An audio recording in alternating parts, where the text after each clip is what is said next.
اللهم صل على محمد اللهم صل وسلم على سيدنا محمد الحمد لله رب العالمين اللهم قم الإسلام من المسلمين والمسلمات والمؤمنين. السلام عليكم ورحمة الله وبركاته.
Alhamdulillahilladzi amarna bittaubati wassalatu wassalamu ala rasulillah Muhammadin la nabiyya ba'da. Ashhadu an la ilaha illallah wahdahu la syarika lah wa ashhadu anna Muhammadan nabiyyur rahmati wa qudwatul ummati linali sa'adati fid dunya wal akhirah. Wassalawatullahi wassalamuhu alaihi wa ala alihi wa sahbihi wa mawala. Amma ba'du fa ya ibadallah usikum wa iyaya bitaqwallah faqad fazal muttaqin. Hadirin sidang Jumat rahimakumullah. Alhamdulillah kita bersyukur kepada Allah Subhanahu wa taala atas segala limpahan rahmat dan karunia-Nya sehingga kita bisa melaksanakan kewajiban kita sebagai muslim, yaitu melaksanakan ibadah salat Jumat di Masjid Baitur Rahman ini. Kita bersyukur kepada Allah karena Allah telah memudahkan langkah kita untuk datang ke Masjid Baitur Rahman. Kita berkumpul di sini bersama orang-orang yang baik. Kita berkumpul di sini di tempat yang sangat baik dan insya Allah berkah. Kita berkumpul di sini mendengarkan tausiah khutbah yang baik pula. Semoga salawat dan salam tetap tercurah di pada baginda Rasul Nabi Muhammad SAW dan mengucapkan salawat Allahumma sholli ala Sayyidina wa Maulana Muhammad. Hadirin rahimakumullah, saya berwasiat khususnya pada diri saya sendiri, ittaqullah haqqa tuqatih wa la tamutunna illa wa antum muslimun. Marilah kita tingkatkan takwa kita kepada Allah Subhanahu wa taala dan janganlah kita sekali-kali mati tanpa membawa iman dan Islam. Hadirin sidang Jumat yang dimuliakan Allah,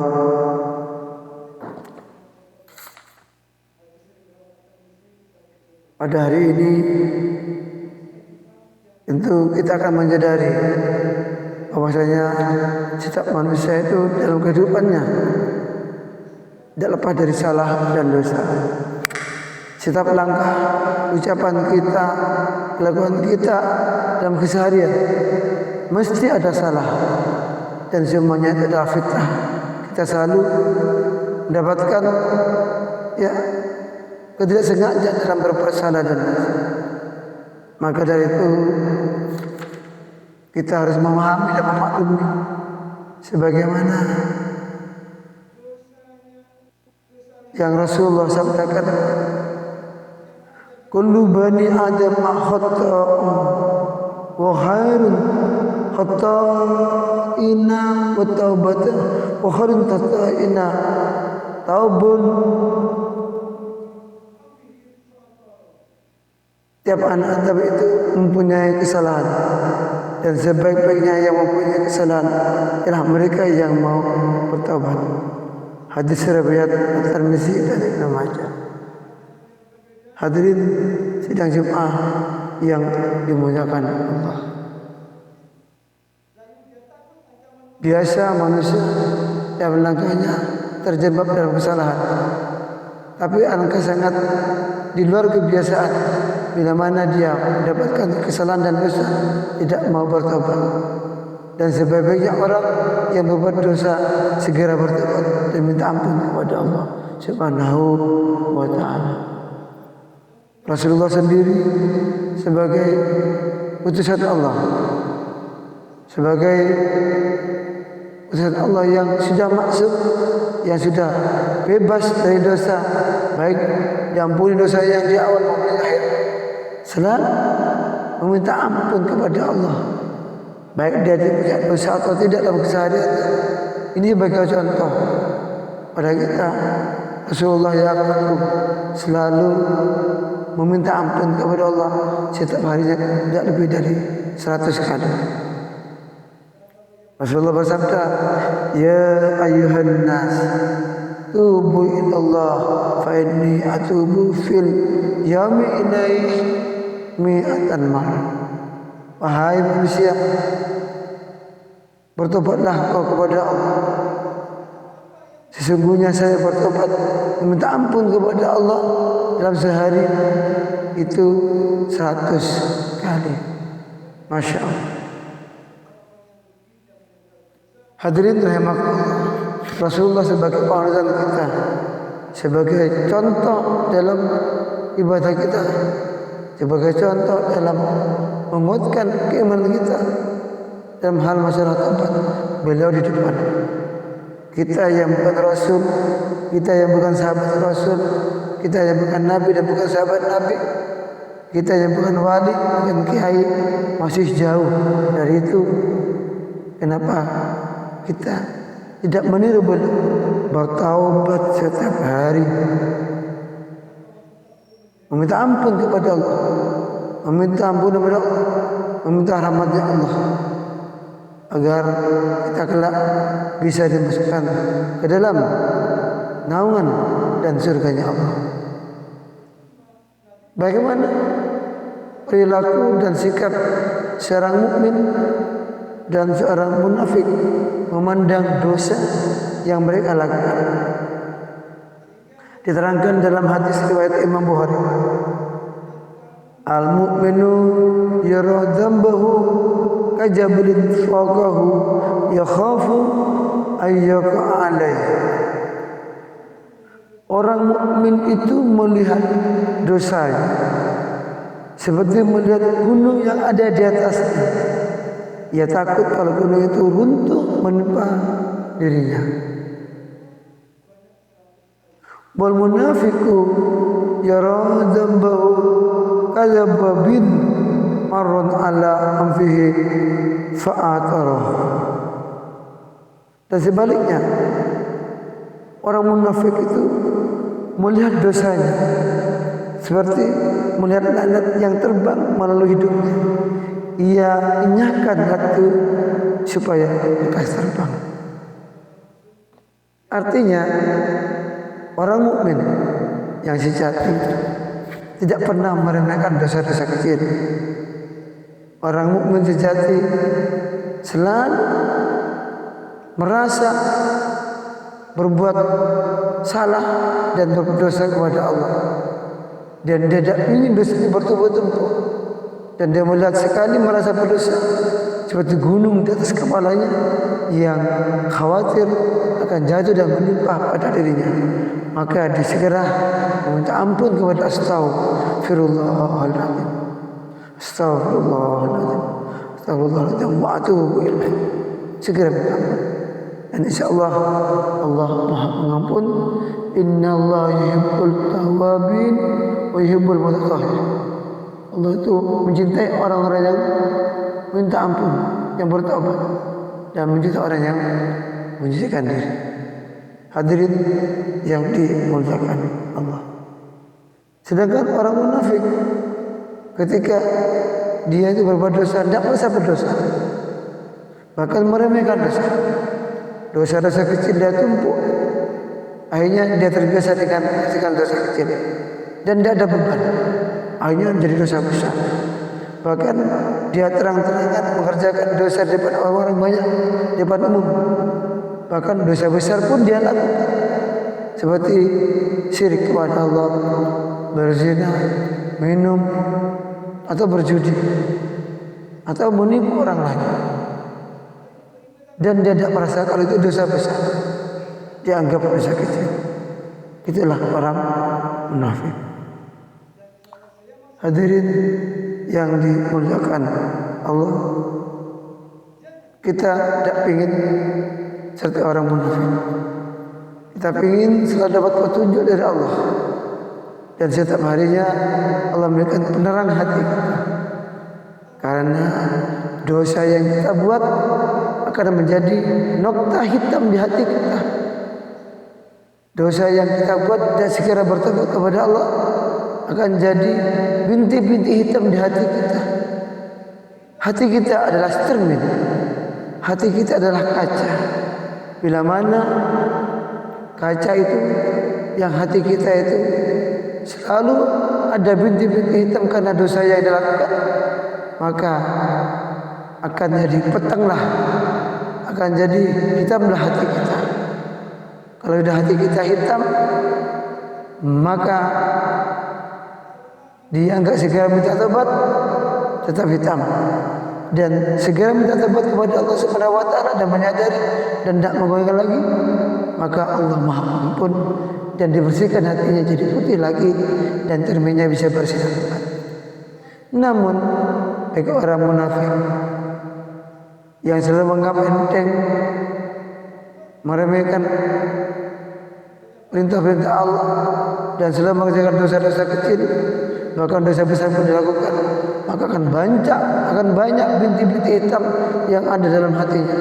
Maka orang munafik dalam langkahnya selalu terbentur dengan hal-hal yang hitam, selalu terbentur dengan hal-hal kemaksiatan, selalu terbentur dengan hal-hal yang merugikan orang banyak, dan dia enggan melihat kebenaran, dia enggan melihat cahaya dari Allah Subhanahu wa taala, dan enggan melaksanakan ibadah sebagai perintah dari Allah Subhanahu wa taala. Bahkan cenderung dia melakukan dosa dan dosa. Karena hatinya sudah pekat hitam, dia tidak bercahaya lagi, maka dalam perjalanan hidupnya dia berat, dia akan gampang sekali mendapatkan kesulitan dan sulit memberikan satu masalah. Bahkan dia gampang putus asa karena tidak ada bimbingan, hidayah dan petunjuk dari Allah, karena hatinya sudah petang. Dinasihati tidak mempan, diberi petunjuk-petunjuk yang baik menolak. Inilah orang munafik yang selalu berbuat dosa, hatinya petang, hatinya keras sekeras batu. Hadirin yang dimuliakan Allah, orang mukmin dan orang beriman harus selalu melaksanakan perintah-perintah Allah, harus selalu melaksanakan kewajiban-kewajiban kepada Allah dengan penuh keimanan dan penuh keikhlasan, tanpa minta ampun, dengan melaksanakan ibadah karena perintah Allah dan ikhlas, maka Allah yang otomatis menghapus atau mengampuni dosa-dosa kita.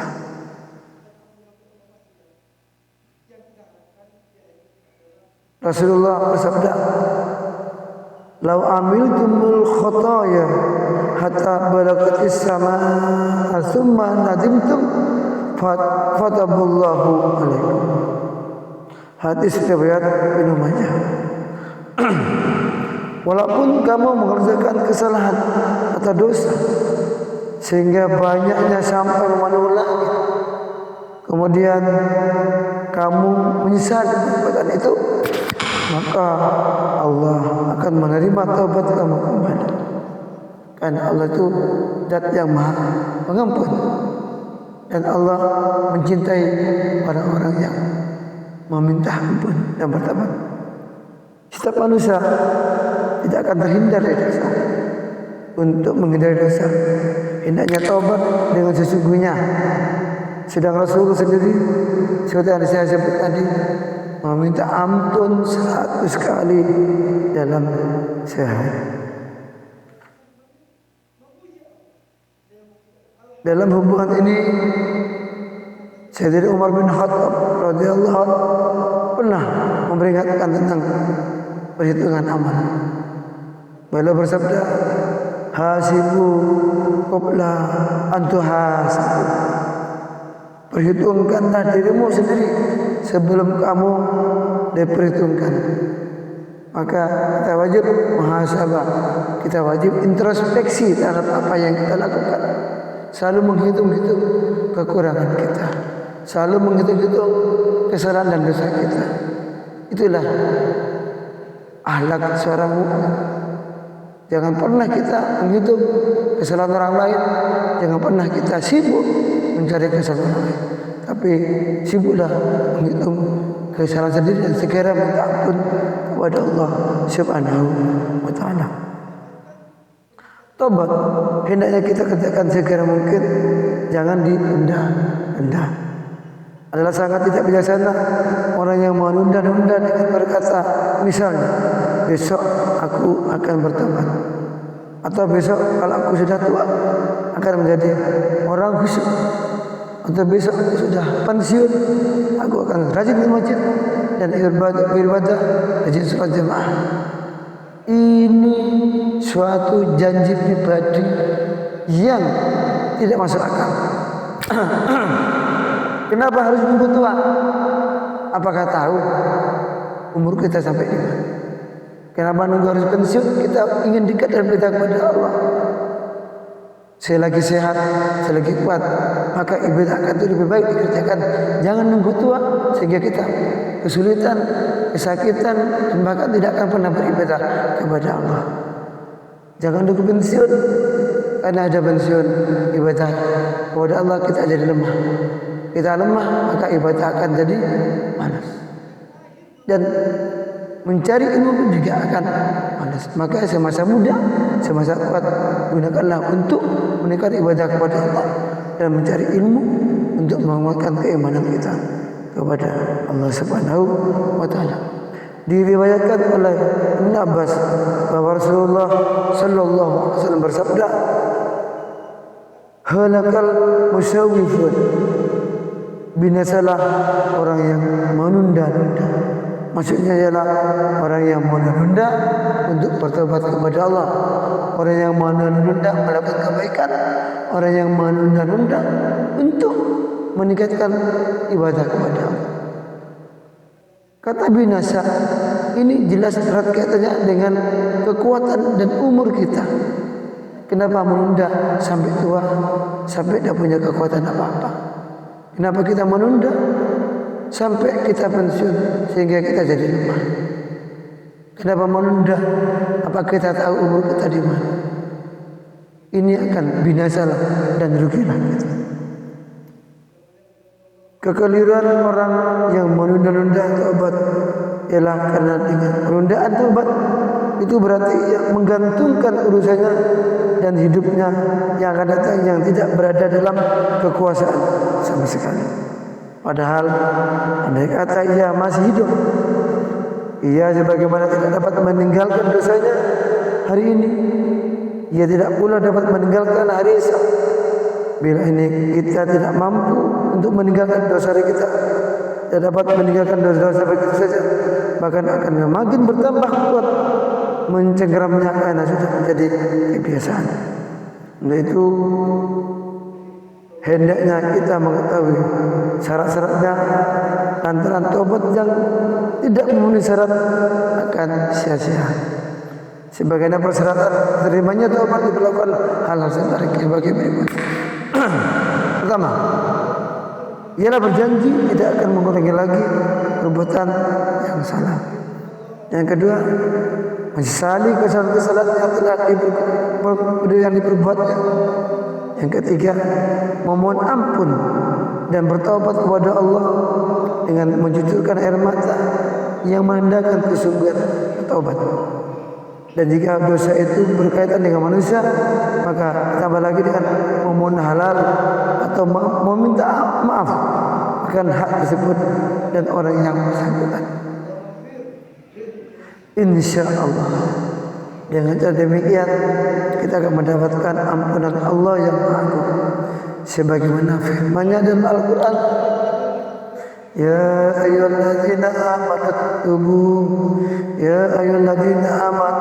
tubu ilallahi taubatan nasuha asa rabbukum ayyukaffir ankum sayyi'atikum wa yudkhilkum jannatin tajri min tahtil anhar.